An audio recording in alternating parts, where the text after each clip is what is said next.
ବାହାରେ ଆକାଶଟା କଳାହାଣ୍ଡିଆ ମେଘରେ ଆଚ୍ଛାଦିତ ହୋଇ ରହିଥିଲା।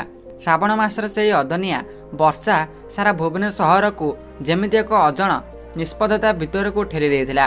ସନ୍ଧ୍ୟା 6ଟା ବାଜିଥିଲେ ମଧ୍ୟ ସୂର୍ଯ୍ୟଙ୍କର ଚିହ୍ନବର୍ଣ୍ଣ ନଥିଲା।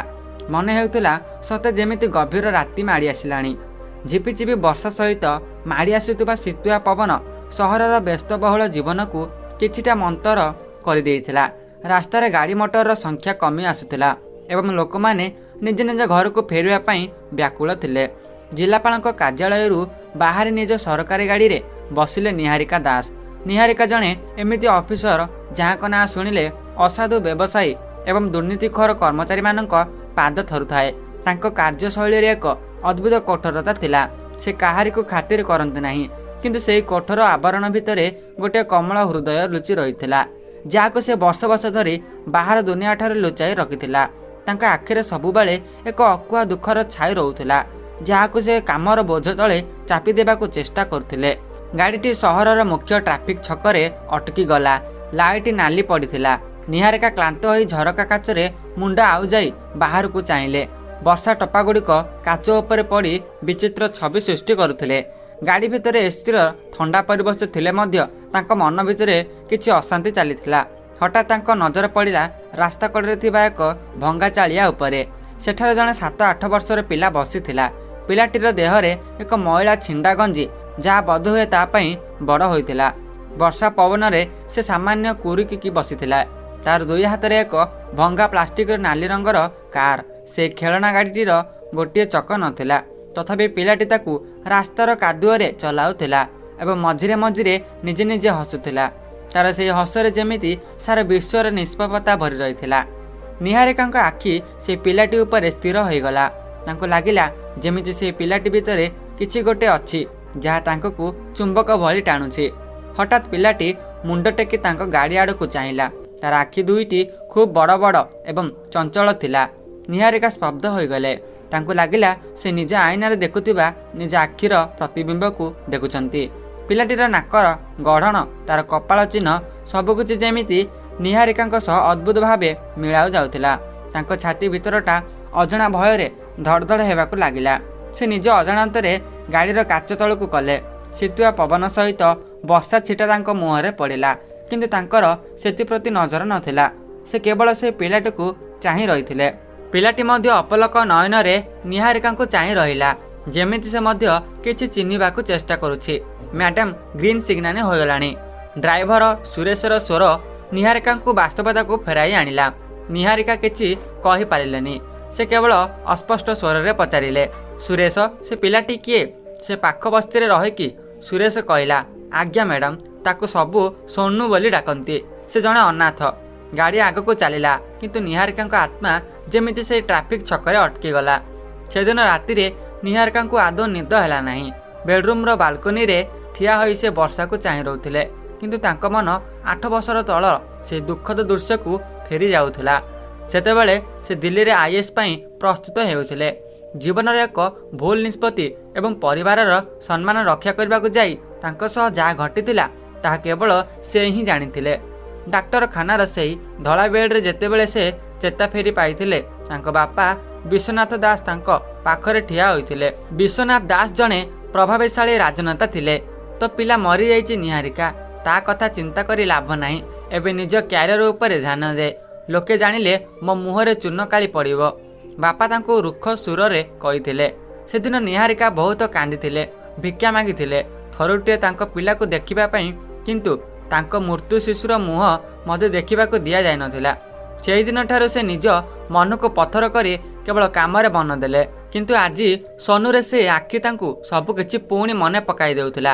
ତାଙ୍କୁ ଲାଗୁଥିଲା ଯେମିତି କିଛି ଗୋଟେ ବଡ଼ ଷଡ଼ଯନ୍ତ୍ର ତାଙ୍କ ସହ କରାଯାଇଛି।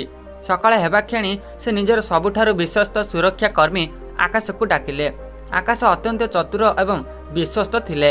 ଆକାଶ, ମତେ ତମର ସାହାଯ୍ୟ ଦରକାର। ସେ ଟ୍ରାଫିକ୍ ଛକରେ ଯେଉଁ ସୋନୁ ନାମକ ପିଲାଟି ରହୁଛି ତା ବିଷୟରେ ମୋତେ ସବୁ ତଥ୍ୟ ଦରକାର। ସେ କେବେଠାରୁ ଏଠାରେ ଅଛି, ତାକୁ ଏଠାକୁ କିଏ ଆଣିଥିଲା, ଏହା ସମ୍ପୂର୍ଣ୍ଣ ଗୋପନୀୟ ରହିବା ଦରକାର। ଆକାଶ ବୁଝିଗଲା ଯେ ବିଷୟଟି ଗମ୍ଭୀର। 2 ଦିନ ପରେ ସେ କିଛି ଆଶ୍ଚର୍ଯ୍ୟଜନକ ତଥ୍ୟ ନେଇ ନିହାରିକାଙ୍କ ପାଖକୁ ଆସିଲା। ମ୍ୟାଡାମ, ପିଲାଟିର ନାଁ ସୋନୁ।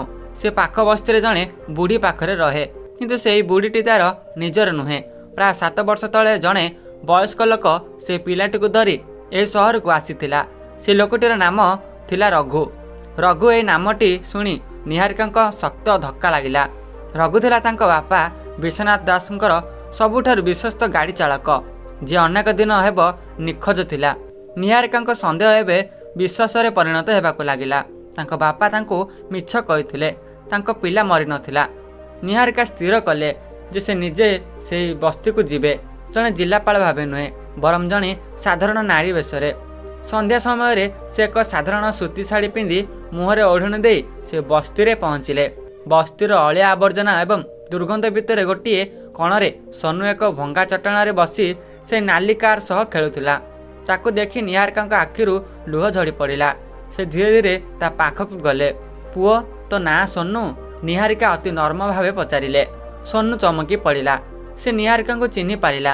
ଆରେ, ଆପଣ ସେଇ ଗାଡ଼ିବାଲା ମ୍ୟାଡ଼ାମ୍ ନା? ଆପଣ ଏଠାକୁ କାହିଁକି ଆସିଛନ୍ତି? ନିହାରିକା ତା ପାଖରେ ବସିଗଲେ। ତୋର ଏଇ ଗାଡ଼ିଟି ଭଙ୍ଗା କାହିଁକି? ମୁଁ ତୋତେ ନୂଆ ଗାଡ଼ି ଆଣିଦେବି। ସୋନୁ ହସିଦେଲା।